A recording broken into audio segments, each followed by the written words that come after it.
Gara-gara beras langka dan mahal, Menteri Jokowi disikat saat debat di DPR. Mbak Evita Nursanti.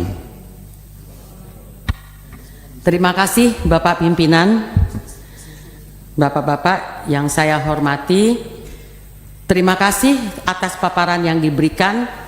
Namun saya melihat, maaf dari Bapak Menteri, Bapak-bapak Dirut, dari apa yang disampaikan tadi, saya melihat tidak menggambarkan jawaban atas permasalahan yang kita hadapi saat ini. Bapak-bapak hanya memberi argumentasi pembelaan diri. Kita udah lakukan ini loh, lakukan pasar murah, lakukan ini, lakukan ini, lakukan ini. Terus untuk mencari solusi terhadap permasalahan yang ada, bapak-bapak akan lakukan apa? Itu yang ingin kita ketahui sebenarnya. Sekarang ini kita tahu permasalahan kita. Import kita, beras kita begitu tinggi, import tertinggi sepanjang sejarah 25 tahun ini. Import tertinggi kita untuk beras. Import tinggi, sudah importnya tinggi, harga berasnya tinggi. Harusnya import itu kita lakukan untuk mampu melakukan stabilisasi harga beras di tengah-tengah masyarakat. Harga beras tetap tinggi, beras tetap langka, berarti masih ada masalah di tengah-tengah masyarakat kita. Ini yang saya ingin dengar dari bapak-bapak, bukan pembelaan diri yang ingin saya dengar di presentasi bapak-bapak pada hari ini. Sekarang salah siapa? Salah petani, salah produsen, salah pemerintah, salah pedagang. Siapa yang salah terhadap permasalahan yang kita hadapi di sini? Jangan kita saling salah-salahan. Pak Mendak tadi mengatakan salah El Nino. Ya enggak. Kalau salah El Nino, kenapa harga beras di Singapura dan Malaysia stabil?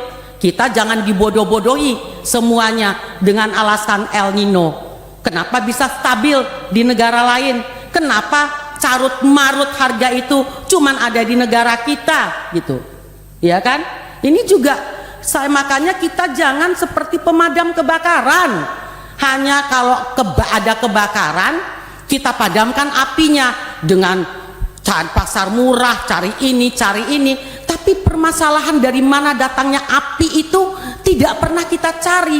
Ya akan berulang-ulang terus, Pak.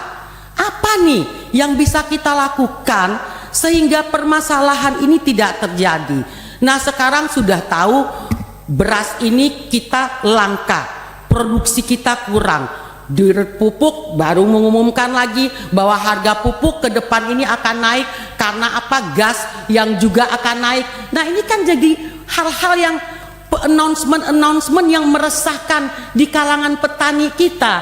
Justru dia berharap ke depan dengan ketahanan pangan, kemudahan-kemudahan bagi petani, diberi gambaran akan naiknya harga pupuk ke depan. Nah, ini saya rasa pemerintah harus duduk semuanya bersama dengan stakeholder terkait bagaimana ke depan ini. Jadi jangan presiden kita teriak-teriak terus masalah ketahanan pangan, kedaulatan pangan, tapi apa yang terjadi itu bukannya semakin membaik, semakin memburuk. Import beras tadi disampaikan Pak Mendak 3,5 juta ton.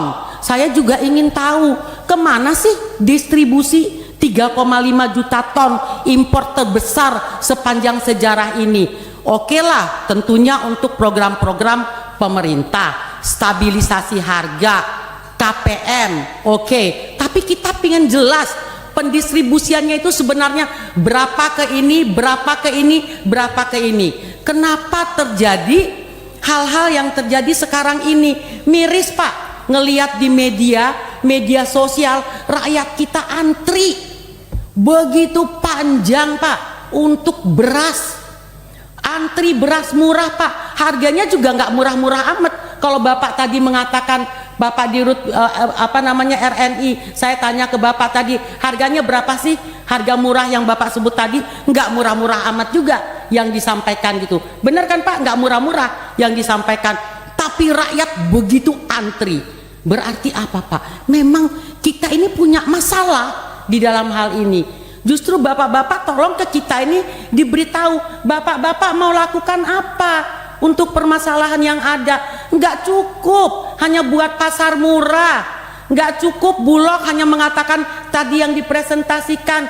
Harus ada langkah konkret bersama yang dilakukan oleh bapak-bapak, nggak masing-masing jalan sendiri-sendiri sebagaimana yang bapak-bapak sampaikan tadi. Saya rasa demikian Bapak Pimpinan, terima kasih. Oh, satu lagi Pak, saya minta perdagangan dan bapak-bapak juga ngawasi oplosan Pak. Saya baca nih ada pengawasan yang mengoplos ini dengan beras yang susah ini, perdagangan nih, tolong diawasi. Ini ada kejadian itu Polres menangkap oplos beras Bulog. Nah ini jangan sampai ini terjadi lagi di tempat-tempat lain Pak. Terima kasih. Terima kasih. Galak banget Bu. Udah persiapan oposisi ya? Ininya belum nyala soalnya. Sebentar. Soalnya ini ditanyain terus sama netizen soal kebutuhan pokok, jadi saya harus bicara. Udah pas?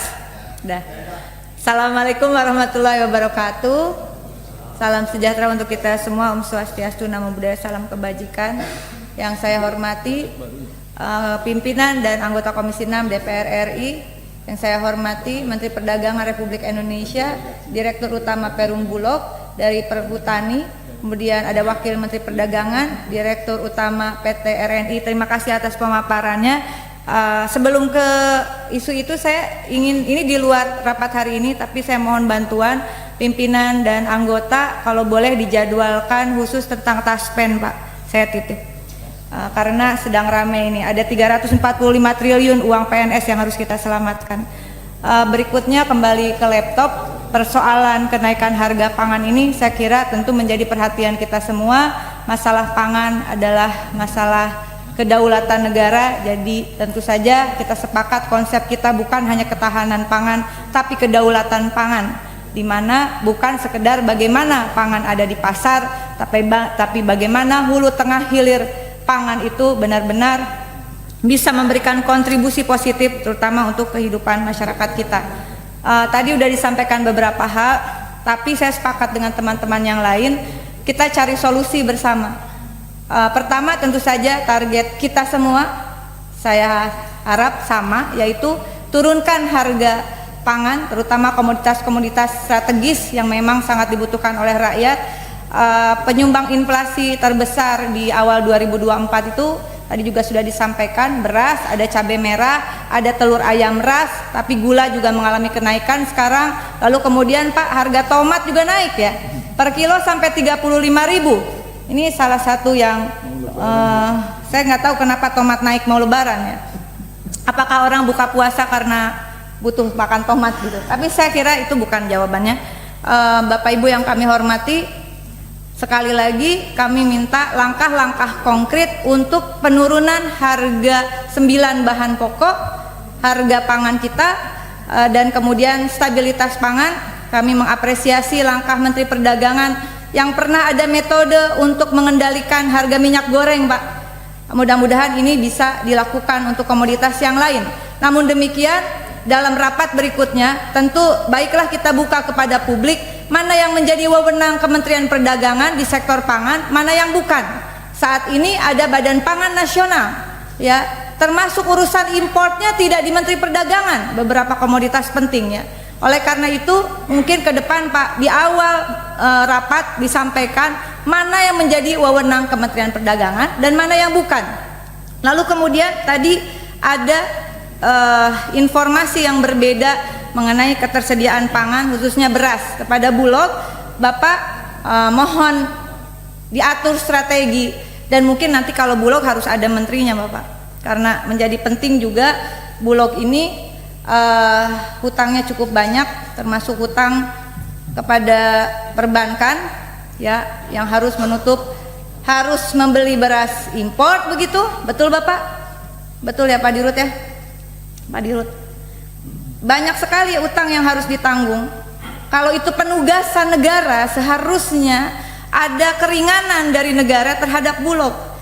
Jangan kemudian Bulog dituntut untuk menutupi impor pangan. Impor beras itu besar sekali Pak. Boleh nanti dibuka juga berapa per bulan dan berapa per tahun Bulog harus membayar hutang dari impor beras tersebut.